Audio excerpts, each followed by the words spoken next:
Difference in advance tax and self assessment tax.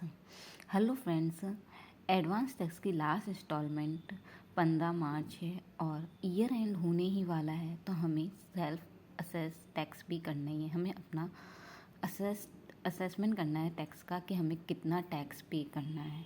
तो इसीलिए आज मैं आपको इस वीडियो में एडवांस टैक्स और सेल्फ असेसमेंट टैक्स के बीच में डिफरेंस बता रही हूँ।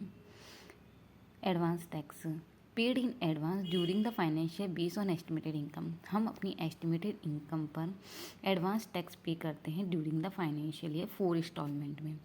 Paid after the financial and the actual income is known.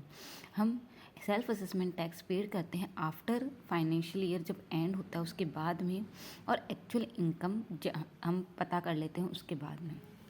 Advance tax applicability. Advance tax की applicability applicable to individual and business with a tax liability of ₹10,000 and more. Advance tax की applicability जब होती है जब 10,000 से ज़्यादा हमारी tax liability हो, चाहे वह इंडिविजुअल हो या बिजनेसमैन हो। Applicable to self assessment tax applicable to all tax payer respective amount of tax liability. Self assessment tax हमें पे ही करना होता है, चाहे हमारी लाइबिलिटी कितनी भी रही हो। 1 रुपये की भी लाइबिलिटी है तो हमें सेल्फ असेसमेंट टैक्स पे करना होता है। टाइमलाइंस कब पे करना होता है? Paid in instalment. Advance tax हमें इंस्टॉलमेंट में पे करना होता है during the financial as per the predefined due date. Self assessment tax paid after the end of financial but before filing of ITR। जो self assessment tax है वो हमें after end of financial year यानी 31 मार्च के बाद, but ITR file करने के पहले हमें पे करना होता है। Frequency of payment. Advance tax की क्या फ्रीक्वेंसी पेमेंट करने की? Typically paid in 4 instalment, 15%, 45%, 75%, 100% of the estimated tax.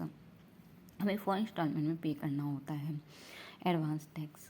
जो सेल्फ असेसमेंट टैक्स है paid as a lump sum before filing of the ITR।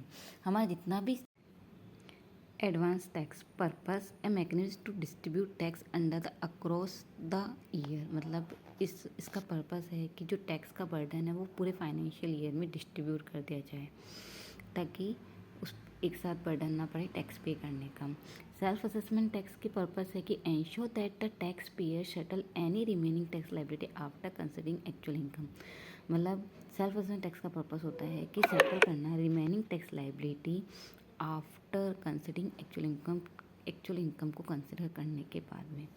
Code payment करने के लिए जो एडवांस टैक्स का कोड यूज़ होता है वह 100 है, और सेल्फ असेसमेंट टैक्स के लिए जो कोड यूज़ होता है टैक्स पेमेंट करने के लिए वो 300 है। पेनल्टीज़, अगर हम एडवांस टैक्स पे नहीं करते हैं तो penalty under section 234C and 234B के अंतर्गत अट्रैक्ट होती है। इंटरेस्ट की पेनल्टी और non payment of tax. Self assessment tax का पेमेंट नहीं करते हैं तो अंडर सेक्शन इंटरेस्ट लगता है अंडर सेक्शन 234A के अंतर्गत। कैलकुलेशन कैसे होती है? Based on estimated income and tax liability for the financial, इस बेस पर कैलकुलेशन होती है ना। और इस एडवांस सेल्फ असेसमेंट टैक्स की कैलकुलेशन होती है calculate on the actual income earn and the tax liability after the financial year concludes.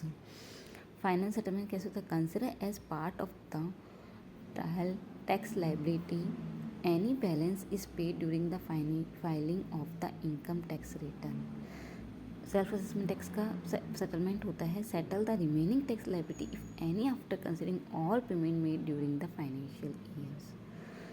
तो हेलो फ्रेंड्स, आपको अगर इसके बारे में और कुछ जानकारी चाहिए advance tax self assessment tax तो प्लीज़ कमेंट करें और मेरे चैनल को लाइक शेयर एंड सब्सक्राइब करें। Thank you.